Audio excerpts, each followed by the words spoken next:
Hello students, ఈరోజు మనం చర్చించుకోబోతున్నటువంటి పాఠ్యాంశము BA second year సమాజ శాస్త్ర విద్యార్థులకు థర్డ్ సెమిస్టర్లో గల సామాజిక సమస్యలు విధానాలు అభివృద్ధి అనేటువంటి బుక్లోకి వెళ్ళి మనం షెడ్యూల్డ్ తెగల జాతీయ విధానాల గురించి తెలుసుకుందాం. ముఖ్యంగా షెడ్యూల్డ్ తెగల జాతీయ విధానాలు, రాజ్యాంగ పరిరక్షణలు, చట్టాలు మరియు ప్రభుత్వ పథకాల గురించి ఈ యొక్క పాఠంలో మనం చర్చించుకుంటా ఉన్నాం.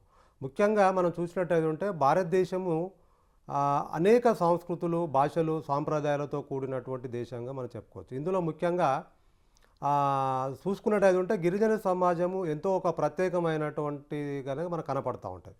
ముఖ్యంగా 2011 జనాభా లెక్కల ప్రకారం కనుక తీసుకున్నట్టయితే భారతదేశంలో సుమారుగా 8.6% మంది ఈ షెడ్యూల్ తెగలకు చెందిన వారుగా మనం చెప్పుకోవచ్చు. ముఖ్యంగా వీటికి అంటే ఎక్కడైతే జాతీయ జనాభాలో 8.6% ఉన్నటువంటి షెడ్యూల్ తెగలు ఎవరైతే ఉన్నారో వారి యొక్క జాతీయ విధానాల గురించి చెప్పుకున్నప్పుడు ముఖ్యంగా అంతకుముందు ఎక్కడో మైదానాకు అవతల ఉన్నటువంటి ప్రాంతాల్లో ఉండేటువంటి అనేక గ్రూప్స్ని అంతా కూడా ఈ ఆర్టికల్ 366(25) ప్రకారం మరి ఆర్టికల్ 342 కింద వీళ్ళందరినీ కూడా ఎక్కడైతే గ్రూప్స్ ఉంటాయో కొన్ని అక్కడక్కడ సమూహాలు ఉంటాయో వాటి అన్నింటిని కూడా ప్రత్యేకంగా ఒక షెడ్యూల్డ్ తెగలుగా గుర్తించడం జరిగింది. గుర్తించిన తర్వాత వీరి సంక్షేమం కోసము రాజ్యాంగంలో అనేక ప్రత్యేకమైనటువంటి కొన్ని రక్షణలు తీసుకురావడం జరిగింది. ముఖ్యంగా గిరిజనుల యొక్క రాజ్యాంగ పరిరక్షణలు లేదంటే షెడ్యూల్ తెగల అభివృద్ధి కోసం ప్రభుత్వము వారికి సంబంధించినటువంటి విద్యలో కొన్ని ప్రత్యేకమైనటువంటి వెసులుబాటు కల్పించడము, లేదంటే ఉద్యోగాలలో రిజర్వేషన్లు కల్పించడము, రాజకీయ రంగాల్లో రిజర్వేషన్లు కల్పించడం జరిగింది. అంతేకాకుండా వివిధ గిరిజన ప్రాంతాల పరిపాలన కోసం రాజ్యాంగంలోని 5వ మరియు 6వ షెడ్యూల్స్ను ప్రత్యేకంగా రూపొందించబడ్డాయి. ఈ చర్యల యొక్క ముఖ్య ఉద్దేశం ఏంటంటే గిరిజనులను ఈ దేశ ప్రధాన జనజీవన స్రవంతిలోకి తీసుకురావడము మరియు వాళ్ళ యొక్క జీవన ప్రమాణాన్ని మెరుగుపరచడము ఈ 5వ మరియు 6వ షెడ్యూల్ యొక్క విధానంగా మనం చూపెడతా ఉంటాం. ఎందుకు అనంటే అంతకుముందు గతంలో మనం చూసుకున్నట్టయితే గిరిజనుల యొక్క పరిపాలన అంతా కూడా వాళ్ళ యొక్క ఆ కుటుంబ అక్కడ ఉన్నటువంటి ఏదైతే గూడాలు ఉంటాయో లేదంటే కొంత గ్రూప్లు ఉంటాయో వాళ్ళ యొక్క ఆ కుల పెద్ద యొక్క పరిపాలన ఆ కుల పెద్ద యొక్క ఆధ్వర్యంలోనే అక్కడ ఉన్నటువంటి పరిపాలన అంతా కూడా జరిగేది. లేదా చట్టాలు కూడా వాళ్ళే చేసుకునేవారు, అవి క్రూరంగా ఉండేవి. సో దానికోసం ఎప్పుడైతే రాజ్యాంగం రాసుకున్న తర్వాత ఈ 5వ షెడ్యూల్ 6వ షెడ్యూల్లో ప్రత్యేకంగా వాళ్ళ యొక్క స్పెసిఫిక్ విధానాలను తీసుకురావడం జరిగింది. దాని ద్వారా ఏంటంటే వారిని అందరినీ కూడా ప్రధాన జనజీవన స్రవంతిలోకి తీసుకురావడం మరియు వారికి ప్రత్యేకమైనటువంటి కొన్ని జీవన ప్రమాణాలను మెరుగుపరచడంగా మనం చెప్పుకోవచ్చు.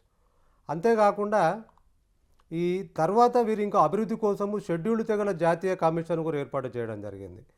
అది ఎప్పుడు షెడ్యూల్డ్ తెగల జాతీయ కమిషన్ 2003లో ఏర్పాటు చేయడం జరిగింది. ఇది ముఖ్యంగా ఈ షెడ్యూల్డ్ తెగల జాతీయ కమిషన్ మనం 2003లో వచ్చినటువంటి 89వ రాజ్యాంగ సవరణ చట్టం ద్వారా ఆర్టికల్ 338(a)లో చేర్చి ఈ షెడ్యూల్డ్ తెగల జాతీయ కమిషన్ ఏర్పాటు చేయడం జరిగింది. ఇది ముఖ్యంగా 2004 ఫిబ్రవరి 19 నుండి ఎన్ఫోర్స్మెంట్ అంటే అమల్లోకి వచ్చిందని చెప్పవచ్చు. అంతకుముందు ఉన్నటువంటి ఏదైతే షెడ్యూల్డ్ కులాలు, షెడ్యూల్డ్ తెగల కోసం ఒకే కమిషన్ ఏదైతే ఉందో దాన్ని విడగొట్టి ప్రత్యేకంగా షెడ్యూల్డ్ తెగల జాతీయ కమిషన్ను తీసుకురావడం జరిగింది. National commission for scheduled tribes 2003లో తీసుకురావడం జరిగింది. దీని ద్వారా దీన్ని 2 రకాలుగా విడదీసినప్పుడు అది ప్రత్యేకమైనటువంటి షెడ్యూల్ కులాల జాతీయ కమిషన్ వేరు, తర్వాత షెడ్యూల్ తెగల జాతీయ కమిషన్ వేరు అనుకున్నాం. సో కాబట్టి ఇట్లా ఈ షెడ్యూల్ తెగల జాతీయ కమిషన్ వచ్చినప్పుడు దీని ద్వారా ఏంటంటే ఈ కమిషన్ యొక్క ప్రధానమైనటువంటి విధులు ఏంటి అంటే గిరిజన హక్కుల పరిరక్షణను ఇది పర్యవేక్షించడం జరుగుతూ ఉంటుంది. వాటికి సంబంధించినటువంటి వారిపైన ఎటువంటి భౌతిక దాడులు కానీ ఇంకా మిగతా జరిగితే ఆ ఫిర్యాదులన్నింటినీ కూడా విచారించడము, వారిని మొత్తం కూడా సామాజిక పరమైనటువంటి లేదంటే ఆర్థికాభివృద్ధి ప్రణాళికలకు సలహాలు ఇవ్వడము, లేదంటే ప్రభుత్వానికి నివేదికలు సమర్పించడము, అదేవిధంగా అంతేకాకుండా గిరిజనుల సంక్షేమానికి అవసరమైనటువంటి చర్యలు సూచించడము, అదేవిధంగా అటవీ హక్కులు, భూమి హక్కులు, లేదంటే జలవనరుల పరిరక్షణ, పునరావాసం వంటి అంశాలపై కూడా కమిషన్ పనిచేస్తూ ఉంటుంది. స్వతంత్రానికి పూర్వము మనకు తెలుసు గిరిజన సమాజాలన్నీ కూడా వాళ్ళు అక్కడక్కడ ఉన్నటువంటి ఏదైతే అటవీక ప్రాంతాలు ఉన్నాయో అటవీక ప్రాంతాలలో వారిని అక్కడ ఉన్నటువంటి అటవులను చదును చేసి అటవీక ప్రాంతాలలోనే వాళ్ళ యొక్క జీవనోపాధిని పెంచుకునేవారు. అంటే అక్కడే వ్యవసాయం చేసి లేదంటే ఆ చెట్లను సదును చేసుకొని చేస్తూ ఉండేవారు. సో అటువంటి విషయాలలో అనేక రకాలైనటువంటి ఆటుపోట్లు ఎదురైనప్పుడు మళ్ళీ వాళ్ళ స్వతంత్రం వచ్చిన తర్వాత ఏదైతే మనం కొన్ని ప్రత్యేకమైనటువంటి విధానాలు కల్పించినప్పటికి కూడా ఇంకా వాళ్ళు మళ్ళీ ఆటవిక ప్రాంతాలలో ఉండి అటవీ ప్రాంతాన్నంతా కూడా ధ్వంసం చేయడము, లేదంటే వారి యొక్క బ్రతుకు తెరువు కోసం అటవీ పైన హక్కులను కానీ, లేదంటే భూమి మీద హక్కులు కానీ, అది జనవనరుల పరిరక్షణ పునరావాసం అంటే వాళ్ళు అక్కడి నుంచి వాళ్ళని బయటికి పంపినప్పుడు, లేదంటే అక్కడ ఉన్నటువంటి అభివృద్ధి రీత్యా వాళ్ళని కనుక బయట జనజీవన స్రవంతిలోకి తీసుకొచ్చినప్పుడు ప్రత్యేకమైనటువంటి ఒక పునరావాసం వంటి అంశాలను కూడా ఈ షెడ్యూల్ తెగల జాతీయ కమిషన్ చూస్తుందని చెప్పి మనం చెప్పుకోవచ్చు. అంతేకాకుండా ప్రత్యేకంగా షెడ్యూల్డ్ తెగల జాతీయ కమిషను దీని యొక్క ప్రధాన విధులను కనుక మనం చెప్పుకున్నప్పుడు ఇది గిరిజనుల యొక్క హక్కుల పరిరక్షణను పర్యవేక్షించడం, లేదంటే వాళ్ళ యొక్క ఫిర్యాదులను విచారించడము అవి చేస్తూ ఉంటాయి.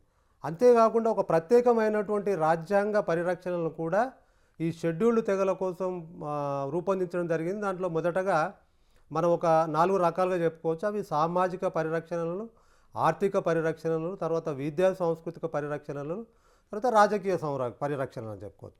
మొట్టమొదటగా సామాజిక పరిరక్షణ గురించి చెప్పుకున్నప్పుడు ఇది ఆర్టికల్ 23 ప్రకారము మానవ అక్రమ రవాణా, బలవంతపు చాకిరిని నిషేధిస్తూ ఉంటుంది. ఆర్టికల్ 24 ప్రకారం ఎక్కడైతే బాలకార్మిక వ్యవస్థను కంప్లీట్గా నిషేధించడం జరిగింది. అంతకుముందు మనం తెలుసు, ఎక్కడైతే గిరిజన సమాజాలు లేదంటే గిరిజన కుటుంబాలు ఉంటాయో అక్కడ ఉన్నటువంటి కొంతమందిని అక్కడ ఉన్నటువంటి బాలలను కానీ, లేదంటే ఒక ఏజ్కి వచ్చినటువంటి స్త్రీలను కూడా అక్రమంగా రవాణా చేసేటువంటి సిస్టమ్ మనకు కనపడుతూ ఉంటుంది. సో ఎవరైనా అటువంటి విషయాలు చేస్తే ఆర్టికల్ 23, ఆర్టికల్ 24 ప్రకారము అవన్నింటిని కూడా నిషేధించడం జరిగింది. అదేవిధంగా ఆర్థిక పరమైనటువంటి పరిరక్షణలు, ఈ ఆర్థిక పరమైనటువంటి పరిరక్షణలో ఆర్టికల్ 244, ఆర్టికల్ 275 పనిచేస్తూ ఉంటుంది. ముఖ్యంగా ఆర్టికల్ 244 ప్రకారము షెడ్యూల్డ్ ప్రాంతాల పరిపాలనకు సంబంధించినటువంటి నిబంధనలు ఇందులో స్పష్టంగా ఉన్నాయి. అదే కాకుండా 275 ప్రకారం గిరిజన ప్రాంతాల అభివృద్ధికి ఈ కేంద్ర ప్రభుత్వం గ్రాంట్లు ఇవ్వడం జరుగుతూ ఉంటుంది. దాని ద్వారా షెడ్యూల్డ్ తెగలను ఎక్కువ అభివృద్ధిలోకి తీసుకురావడం జరుగుతూ ఉంటుంది. అంతేకాకుండా విద్యా సాంస్కృతిక పరిరక్షణలు, ఈ విద్యా సాంస్కృతిక పరిరక్షణలు ఆర్టికల్ 15 క్లాజ్ 4 ప్రకారము వెనుకబడిన వీళ్ళు ఎవరైతే ఉన్నారో వీళ్ళ యొక్క అభివృద్ధికి ప్రత్యేకమైనటువంటి చర్యలు తీసుకురావడం జరుగుతూ ఉంటాయి. అందులోనే ఆర్టికల్ 46 ప్రకారం గిరిజనుల యొక్క విద్య లేదంటే ఆర్థిక అభివృద్ధిపై ప్రత్యేకమైనటువంటి శ్రద్ధ తీసుకోవడం. అదేవిధంగా ఆర్టికల్ 350 ప్రకారము వాళ్ళ యొక్క మాతృభాష సంస్కృతి యొక్క అంతకుముందు వివిధ సంస్కృతులు ఉంటాయి, ఆ మాతృభాషను సంస్కృతిని కాపాడేటువంటి విషయం ఆర్టికల్ 350 చెప్తూ ఉంటారు. అంతేకాకుండా రాజకీయ పరమైనటువంటి పరిరక్షణలు ఆర్టికల్ 330 ప్రకారము ఎక్కడైతే లోకసభలో ప్రత్యేకంగా వీరి కోసము రిజర్వేషన్లు కల్పించడం జరుగుతుంది. అదే అంతేకాకుండా 332 ప్రకారము ఆయా రాష్ట్ర అసెంబ్లీలలో కూడా రిజర్వేషన్లు తీసుకురావడం జరిగింది. అంతేకాకుండా ఆయా గ్రామ పంచాయతీలు ఎక్కడైతే పట్టణ ప్రాంతాలు గ్రామీణ ప్రాంతాలు ఉంటాయి, ఆ గ్రామీణ ప్రాంతాలు పట్టణ ప్రాంతాల్లో కూడా ప్రత్యేకంగా వారికి ఆర్టికల్ 243 ప్రకారము ఈ పంచాయతీరాజ్ సంస్థల్లో కూడా వారికి రిజర్వేషన్లు కల్పించడం జరిగింది. అంతేకాకుండా ముఖ్యమైనటువంటి కొన్ని అటవీ హక్కుల చట్టం 2006 వీరి కోసము, అదేవిధంగా ఈ గిరిజనులకు అడవుల పైన అంటే ఎప్పుడైతే అటవీ హక్కుల చట్టము 2006 తీసుకురావడం జరిగిందో ప్రత్యేకంగా అడవులపై కొంత స్పెసిఫిక్ అంటే హక్కులను కల్పించడం జరిగింది. అట్లా అదేవిధంగా ఎక్కడైతే అటవీకి ఇంకా కూడా అడవులలో నివసించేటువంటి ప్రజలకు భూమిపై కొంత యాజమాన్య హక్కులు కల్పించడం, లేదంటే జీవనోపాధి హక్కులు గుర్తింపు పొందే.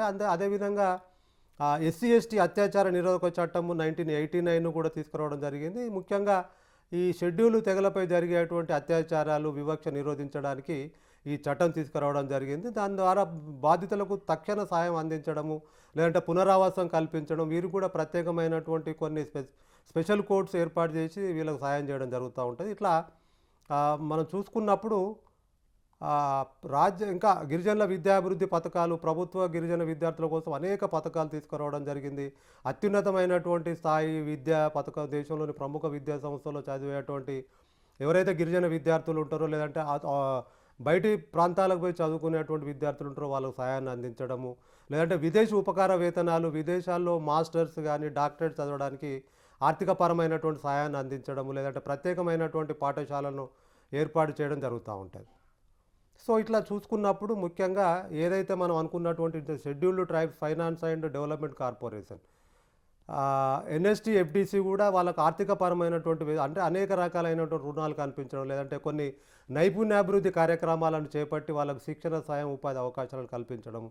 ఇక అదేవిధంగా చేతి వృత్తులను చేసుకోవడము, లేదంటే అటవీ ఉత్పత్తులు ఎక్కడైతే అటవిక ప్రాంతాల్లో ఉండేటువంటి అటవీ ఉత్పత్తులను కూడా వాళ్ళని ఎలా వాటిని సేకరించుకోవాలో చెప్పడం, కళాఖండాలకు సరైనటువంటి ధర అందించేందుకు ట్రైఫైడ్ను కూడా ఏర్పాటు చేసి దీని ద్వారా ఇవన్నీ కూడా పనిచేస్తూ ఉంటాయి. ఇట్లా చెప్పుకున్నప్పుడు మొత్తంగా భారత ప్రభుత్వం అంతా కూడా గిరిజనుల అభివృద్ధి కోసం ఒక రాజ్యాంగపరమైనటువంటి పరిరక్షణ చట్టాలు, పథకాల ద్వారా ఎన్నో చర్యలు చేపడుతుందని చెప్పుకోవచ్చు. ముఖ్యంగా వాటి యొక్క ప్రధాన లక్ష్యం ఏంటి అని అనుకున్నప్పుడు గిరిజన హక్కుల రక్షణ, విద్య, లేదంటే వాళ్ళందరినీ కూడా ఆర్థిక పరమైనటువంటి అభివృద్ధిలో డెవలప్మెంట్ చేయడం, లేదంటే సామాజిక న్యాయం, సమృద్ధి, సాధికారతను అందించడము.